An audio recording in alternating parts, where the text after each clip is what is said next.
Throughout this month, many organizations and corporations have paid homage to Black heritage through reflecting on aspects of Black history, celebrating the great heroes and heroines that paved the way for African Americans in the United States today. One of the things that we rarely remember and that are often forgotten and overlooked is the role that the God of the Bible and Christianity has played in the shaping of our history. There are even those saints today who will want to rewrite our history and remove God from the equation altogether. People such as these like to emphasize the courage and bravery of people like Harriet Tubman, but they don't realize that Harriet Tubman was a strong woman of faith who depended on the guidance and the protection of the God of the Bible as she made several trips between the North and the South.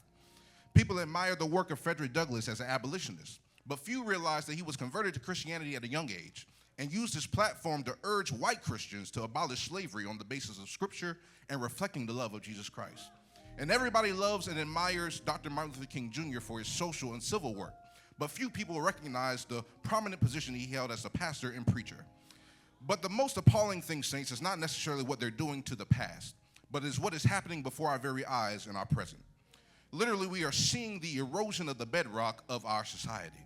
The Church of God and Christianity as a whole has been the bedrock for African American culture in the United States for decades. But yet, when we had nothing, when we were nobody, we knew we were somebody in the house of God. When we were unable to attend certain functions because of the color of our skin, the doors of the church were always open to us. And when we had far less than what we do now, not as many houses and cars, we fasted, we prayed, and we earnestly depended on the God of the Bible to supply our every need. But unfortunately today, we've traded in God for the government. We traded the church house for the frat house, and we've turned from fraternizing with the congregation of the righteous to friendship with the world. Right before our very eyes, our people and our nation has turned its back on the God of our salvation. One of the things that stood out to me this morning is as the praise team sung, "Lift Every Voice and Sing." The third stanza of this song is lesser known than the first two.